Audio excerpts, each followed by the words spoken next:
Her eyes were swollen. Her friend asked worriedly, "Are you okay?" Nahu said in a weak voice, "I just ate a little too much ramen last night." There were still 10 minutes before work started. Cheju quietly said that she was going out for a little while. But Nahu's mind was elsewhere. Mule hadn't come home last night. She had stayed up all night, crying and waiting for him. Only one thought was swirling in her mind: their wedding anniversary was coming up. She wanted them to go to a restaurant together. Maybe that would make everything all right.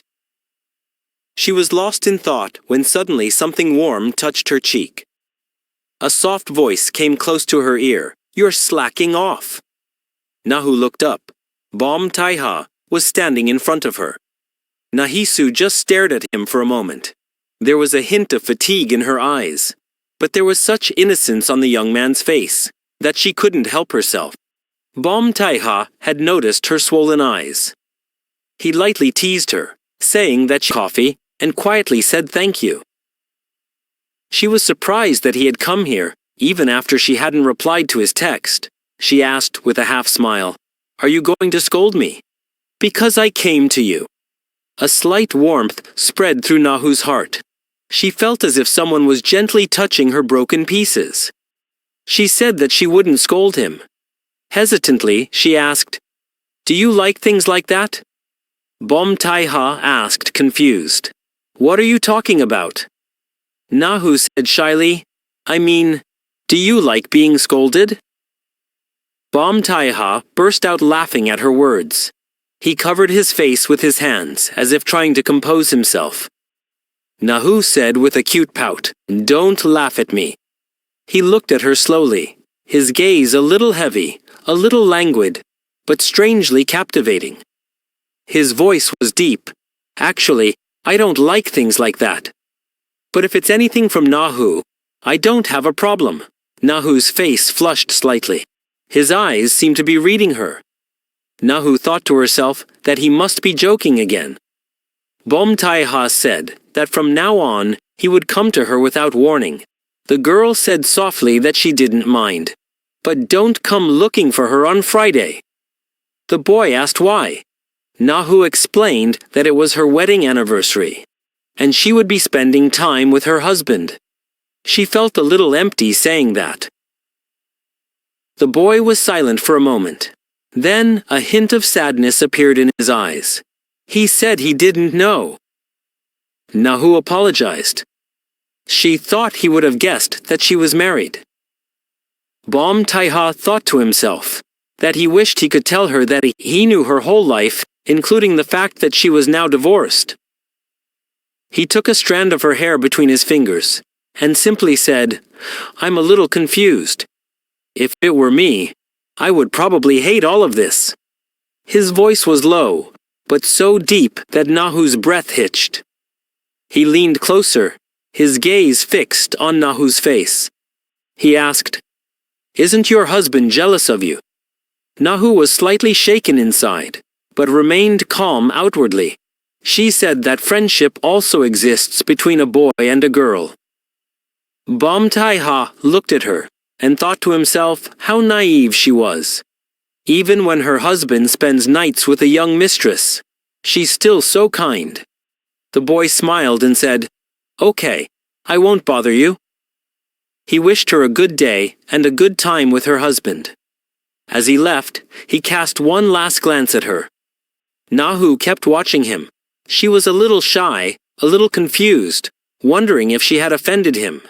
She liked being with him, but her conscience wouldn't let her cross any boundaries. Mitchell stayed at Ari's house again that night.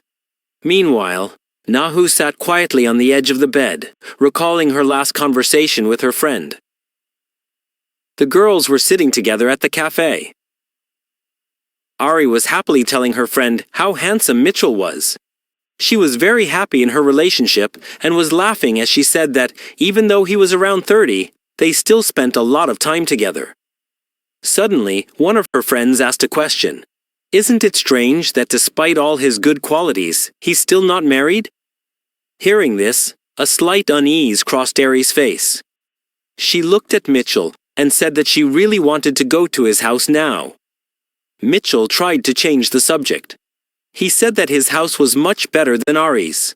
He was thinking to himself how lucky Ari was to live in a new and beautiful house, so close to her job. He wished he could have a house like that too. Then a bitter thought crossed his mind. Even if he left Nahu and went to Ari, Nahu would remain in that same old house and would always wait for him, because she loved him. But he wasn't sure if he truly loved Nahu either. Mitchell thought about how cold and emotionless Nahu was, like a doll. She didn't have the warmth of a real woman inside her. During this time, Ari's annoyance grew. Mitchell suddenly leaned towards her and kissed her, as if he wanted to escape his inner turmoil. He admitted that he lived in a shabby apartment, with the same relative that Ari had already met. He confessed that he came from a poor family and didn't have much education. He was afraid that if Ari saw his real home, she might leave him. Ari hugged him tightly without thinking. She said that none of these things mattered to her. She accepted him just the way he was. There were tears in her eyes, because for the first time, Mitchell had opened up to her about his fears and his truth. Mitchell gently invited her to his house. Early in the morning, Nahu was making breakfast as usual. Suddenly, Mitchell came home. She was surprised, because he never woke up so early. Mitchell said that he had a lot of work to do that day. Nahu asked if he would be late that day. Mitchell replied that he didn't know yet. She didn't want him to think that she had forgotten their anniversary. Nahu had taken the evening off from work that day. She thought she would tell Mitchell later that she was free and they could spend time together. She worked diligently all day. As soon as she left the office, she was thinking about how happy Mitchell would be to know that she had cleared her evening. Just then, a message from Mitchell arrived on her phone. He wrote that he would be working all night, and since Nahu also worked at night, it wouldn't be a problem for her. Clearly, he had forgotten. Nahu replied that she was also going to work. She was standing in the middle of the road, and suddenly, a strange pang shot through her heart, as if something had broken inside her. The girl stood in the middle of the road, thinking how foolish she was. Once again, her hopes had betrayed her. Finally, Jaisu decided that she would actually go to work. At that moment, a man was silently watching her from the corner. Meanwhile, Mitchell was walking towards his house with Ari in his arms. Ari's face was glowing, as if everything was going according to her wishes. She was now completely convinced that if Mitchell was taking her to his house, their relationship had become serious. Mitchell warned her that she might not like his house. But Ari smiled and said that it didn't matter to her, as long as he was with her. She held his hand and moved even closer to him. She softly said that she could do anything for him. They slowly walked towards the house. Mitchell was melted by her words. He said that he would also do anything for her, because she was extremely precious to him. Ari's smile widened. She felt that perhaps everything would be all right now. They were so lost in each other that they didn't realize that Bimaha was watching them. He thought that if Nahu also stayed with him, everything would be perfect. He immediately called his driver and told him to come and pick him up quickly. He had to change his clothes because it was now time to truly begin his plan. A deep, cunning expression appeared on Bomtaiha's face. Mitchell brought Ari to his and Nahu's apartment. He was a little hesitant, so he had already told her not to overreact. As soon as she entered, Ari was surprised. She said that it was very clean and cozy. She also praised Mitchell, but a strange sense of shame arose within Mitchell, because all of this was Nahu's hard work. The living room was quite cold. Ari's hands began to tremble, so Mitchell suggested they go to the bedroom, otherwise she would get sick. Ari gripped his hand tightly and whispered that he could keep her warm. Hearing her words, Mitchell's heart faltered. He pressed her against the door and leaned down to kiss her lips. But at that moment, he remembered Nahu. Those cold nights, when she would shiver in the middle of the night. But she never asked him to keep her warm like this. Every time he tried to get closer, Nahu would pull away. Gradually, he lost the desire to care for her. And today was their anniversary. He hadn't even remembered. Meanwhile, Bom Tai Ha had arrived home. He was changing his clothes. His body was strong, muscles bulging on his back. He had to carry out his plan today, so he was fully prepared. A little later, the bell rang in his shop. A tall and handsome boy came in. Bom Tai Ha picked up a basket and started selecting items. The girl was looking at him strangely, unable to understand why he was taking so many warming packs. Bom Tai Ha thanked her with a smile and left happily. Late at night, a woman was taking a smoke break behind the restaurant. Suddenly, a strange boy, breathless, came up to her and said, "Can you call Nahu?"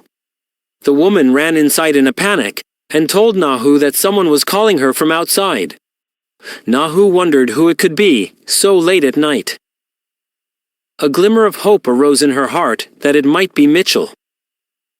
She hurried towards the back door, thinking that perhaps her husband hadn't forgotten their anniversary.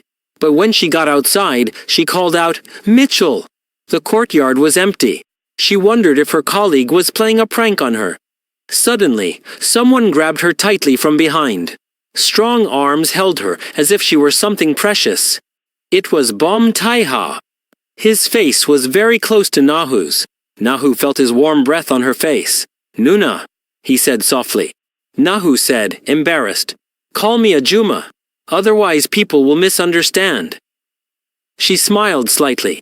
"But I'll definitely scold you next time." The boy smiled and continued to hold her. He liked her gentleness and warmth. Nahu turned to him and asked, "Did you hurt yourself?" She moved closer and slipped her hand under his hood, touching his face. Her fingers were very soft, and there was concern in her eyes. Bom Tai Ha's heart pounded. He could feel her breath close to him. He leaned in a little more. This closeness thrilled him, but he knew he had to be patient. Nahu suddenly realized he had a fever. She was frightened. Bom Tai Ha said that he didn't want to bother her, but he had nowhere else to go. Nahu said that he should go home and get treated. The boy innocently said that he couldn't go home. Nahu remembered that he had mentioned before that there were problems at his house, always injuries and bruises. She sat him down and said, "Wait, I'll be right back." Bom Tai Ha didn't want to let go of her hand. His eyes were full of hope. Nahu said in a soft voice, "I won't leave you. I'll just ask the boss for a little time off." He calmed down and smiled, saying, "Okay, I'll wait for you."